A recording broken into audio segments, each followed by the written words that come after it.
सभी साईं भक्तों को जय साईं राम। बाबा की कृपा और आशीर्वाद से मैं बाबा का दिया हुआ अपना एक अनुभव आप सभी से साझा कर रही हूँ। ये अनुभव कल का है, यानी कि 1 फरवरी 2024। बाबा ने मुझे सुबह की काकड़ आरती के पश्चात मंदिर में ये अनुभव दिया। बाबा की लीला कुछ इस प्रकार से है, जिसका मैं वर्णन कर रही हूँ। आप सभी श्रवण करिएगा। बाबा की लीला बहुत ही अच्छी है और बहुत ही आश्चर्य से भरी हुई है बाबा की ये लीला। क्या हुआ कि अभी कुछ महीनों से बाबा के मंदिर में मैं एक भक्त है, कविता नाम है उनका। तो वो बाबा की एक बेटी है, वो आ रही है, एक भक्त है, वो काकड़ आरती में हर गुरुवार को वो आती हैं सुबह की काकड़ आरती में।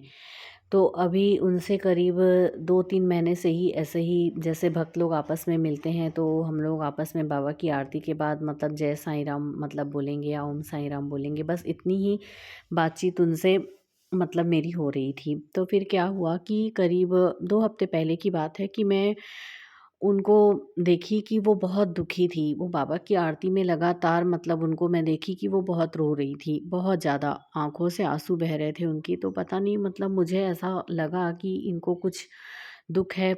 तो फिर बाबा की आरती के बाद मैं उनसे पूछी कि आप क्यों रो रही हैं ऐसे करके? तो वो मुझसे एकदम मतलब गले मिलीं, एकदम मतलब जैसे अपनत्व उनको मेरे प्रति लगा, मतलब क्योंकि मैं उनसे पूछी कि मुझे बताइए आपको क्या दुःख है, और बाबा तो आपके सब दुःख दूर कर देंगे, जो भी आपके मन में है, भली अगर आप मुझे नहीं बताना चाहती तो। तो फिर वो मतलब अपना कुछ निजी अपनी मतलब पारिवारिक मैटर पे कुछ मुझे बताई, जो कि मैं नहीं बताना चाहती हूँ। तो फिर मैं उनको बोली कि आपके पास साईं श्री साईं सच्चरित्र है, बाबा का ग्रंथ है, जो कि शिरडी बाबा का है, मतलब प्रकाशित हुआ है, वहीं से ही मतलब मिलता है सभी भक्तों को, तो प्राप्त हो सकता है। आपके पास है क्या? तो बोली कि नहीं मेरे पास नहीं है। तो मैं उनको बोली कि आप पढ़ेंगी क्या बाबा के सच्चरित्र जी का एक-एक अध्याय रोज़? तो बोली कि हाँ। तो मैं बोली कि ठीक है, मैं आपको ला कर दूँगी अगले गुरुवार को, ऐसा मैं उनको 15 दिन पहले बोली थी। तो फिर क्या हुआ कि फिर जो अगला गुरुवार आया तो मैं उनको मतलब घर से ही श्री साईं सच्चरित्र जी ले जाना मैं भूल गई। तो वो मुझसे पूछी कि आप लेकर आए हो क्या श्री साईं सच्चरित्र? तो मैं उनको बोली कि नहीं।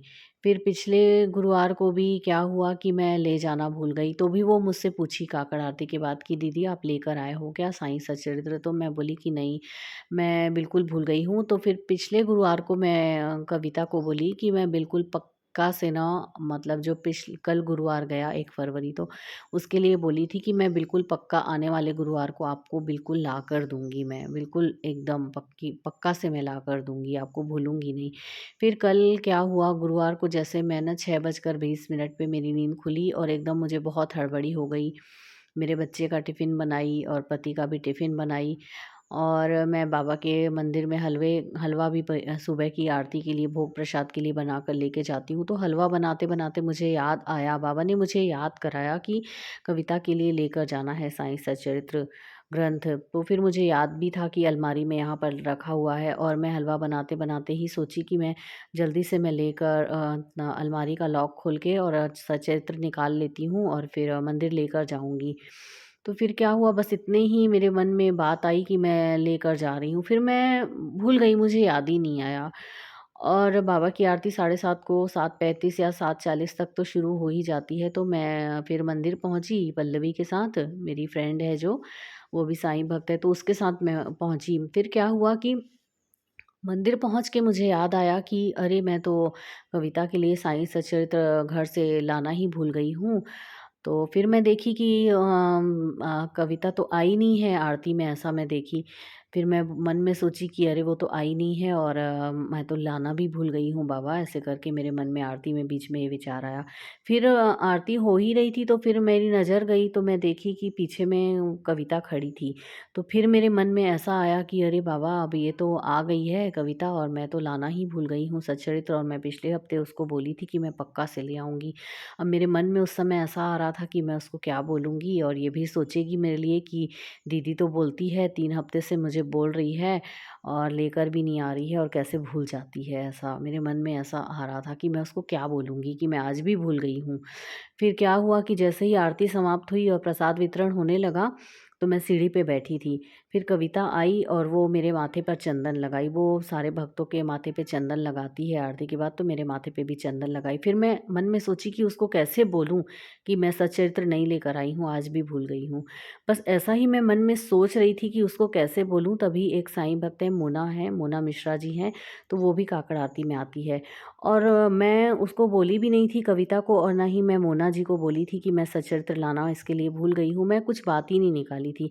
और उसी समय मोना मिश्रा है वो कविता को बोली कि तुझे साईं सच्चरित्र चाहिए थी ना, मैं तेरे लिए लेकर आई हूँ, और मैं गाड़ी की डिक्की में रखी हूँ, और मैं अभी निकाल के देती हूँ तुझे, ऐसा कविता को बोली। तो मुझे इतना आश्चर्य हुआ, और मैं उसी समय कविता को बोली कि अरे मैं तो देखो यही मन में सोच रही थी और मैं भूल गई हूँ, और मैं सोच रही थी कि मैं तुमको कैसे बोलूँ कि मैं आज भी लाना भूल गई हूँ।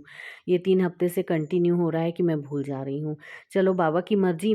तो बाबा भी ये देख रहे थे कि आज बाबा की पूनम बेटी परेशान हो रही है और आज भी भूल गई है बुक लाना, बड़ी भुलक्कड़ है।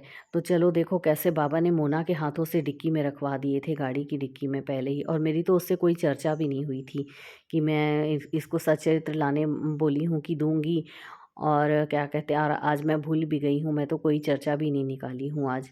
तो कैसे बाबा ने मतलब उसके माध्यम से तुम्हें देना चाह रहे हैं कविता। तो ऐसा हुआ कि फिर मोना मिश्रा है ना, वो अपनी गाड़ी की डिक्की से श्री साईं सच्चरित्र जी बाबा का ग्रंथ है वो निकाल कर लाई और कविता को हाथ में दे दी। और फिर मेरी भी खुशी का ठिकाना नहीं था, और कविता भी बहुत खुश हो गई। माने बाबा देख रहे थे कि मैं भी भूल जा रही हूँ, परेशान हो रही हूँ, ऐसा करके मतलब भूल रही हूँ, उस बात में परेशान हो रही हूँ। मैं देना चाहती थी उसको बिल्कुल पूरा, क्योंकि मेरी अलमारी में तो अभी भी रखा हुआ है।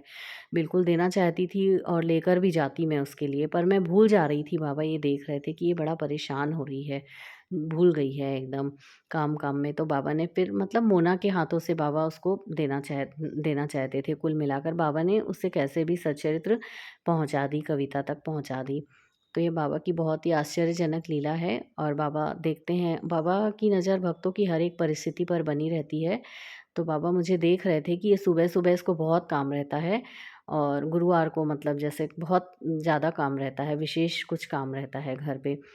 क्योंकि बाबा का भोग प्रसाद भी बनाओ और घर का नाश्ता वगैरह भी बना के फिर मंदिर नहा धोकर पहुँचो, तो उतना मतलब समय नहीं रहता है, और भूल जाते हैं। तो बाबा देख रहे थे कि कोई बात नहीं है, और मैं किसी के भी हाथों से कविता को साईं सचरित्र जी पहुंचा दे रहा हूँ। तो ये बाबा की बहुत ही प्यारी सी लीला है, जिसका वर्णन मैं बाबा की कृपा से ही कर पाई हूँ। और सभी साईं भक्त इस बाबा की इस लीला का श्रवण करिएगा। और बाबा कहते हैं कि जो कोई मेरी लीलाओं का गान करता है उसे बहुत ही आत्मिक संतुष्टि प्राप्त होती है, और वो हमेशा आनंद में मग्न रहता है। बाबा की लीलाओं का श्रवण करते रहिए और हमेशा मन में अपने आनंद आनंद प्राप्त कीजिए। सभी साईं भक्तों को बहुत बहुत जय साईं राम।